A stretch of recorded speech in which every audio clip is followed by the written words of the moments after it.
Okay, our next speaker is a Jewish person who does not support the Zionist attack on Gaza, and Harry Barberi.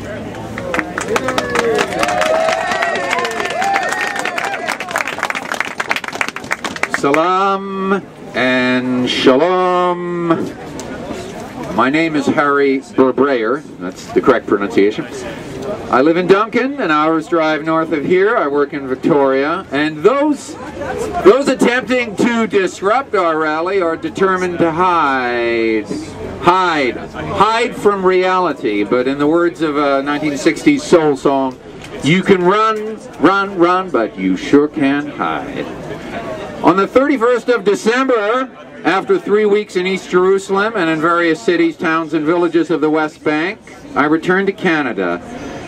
I have many vivid memories of my recent experience. The most awful, nightmarish memory is of the so-called checkpoints that Israel uses to control Palestinian movement within the West Bank and between the West Bank and so-called Israel proper, that is, the Israel of pre-June 1967 Six-Day War.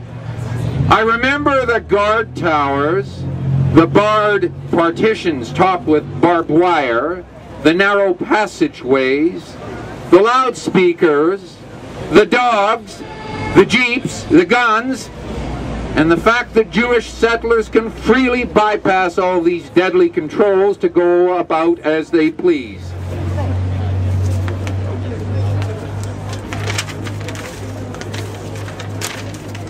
My parents and their parents and their parents before them were Jews. I was raised as a Jew.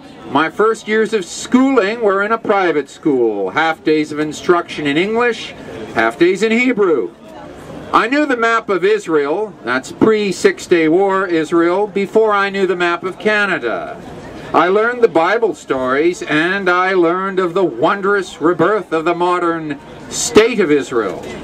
I was told of how dedicated, terrifically hard-working settler pioneers had worked to make the desert bloom, and of how there had been some few Arabs there wandering in that desert, living as so-called primitives until the Jews returned. I learned that the Jews, of course, wanted peace, but the Arabs, who hated them and hated progress, forced them to go to war. I did not learn the word Palestinian. Only gradually and after many years did I begin to consider and examine what was going on and what had gone on in the lands claimed by Israel and in the occupied Palestinian lands of the West Bank, Gaza Strip, and East Jerusalem. And I became more and more concerned about the so-called Israeli-Palestinian conflict and the possibilities of a truly better future for Jews and Palestinians alike. In the summer of 1998, I went to Jerusalem, first as a university student, although I later withdrew from that MA program in Israeli society and politics. I remained until, with many regrets, my partner and I returned to Canada in March of 2001. While there, I quickly began to recognize that I'd had an inaccurate and very limited understanding of the local realities. I learned that Israel had perpetrated a huge injustice on the people of what was Palestine, and that the domination and abuse of Palestinians and the destruction and theft of Palestinian lands worsened with each day.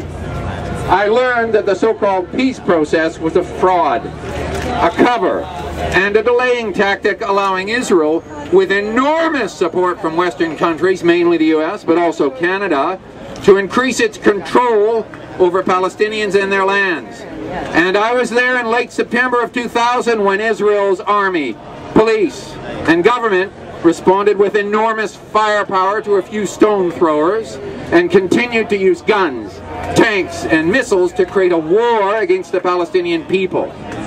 Since the start of 2006, Canada, along with many other countries, has ostracized the elected government of the Palestinian people, and Israel, with Western support, has put the Gaza Strip under a blockade and then a siege, denying 1.5 million Palestinians there access to the necessities of life and to entry and exit. The Gaza Strip is one of the most densely populated areas on Earth, It is controlled by land, sea, and air by Israel. It has been described as the largest open-air prison in the world. On the Sabbath day of Saturday, December 27th, Israel began continuous aerial bombardment of Gaza. And after 8 days of that murderous hell, it began also to send in tanks and ground forces. Over 800 Palestinians have been killed and many thousands wounded.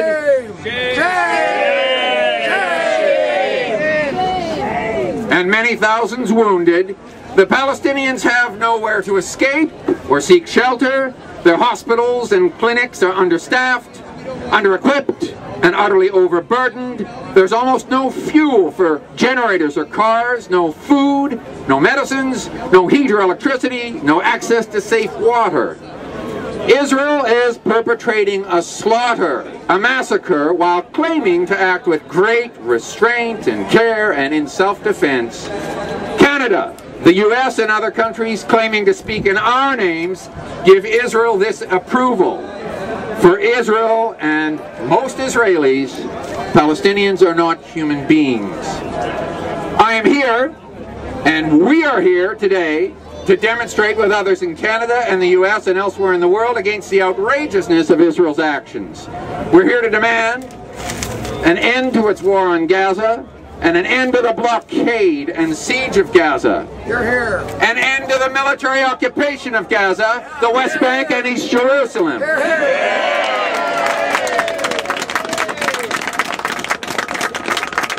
An end to Canadian support for and to Israel and its policies of subjugation and, yes, extermination of Palestinian peoples.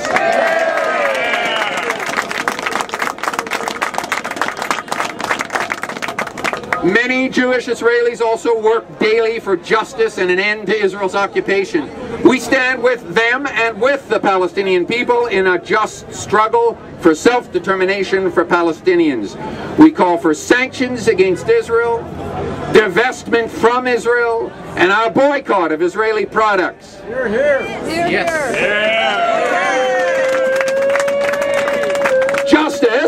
Justice and human rights are indivisible.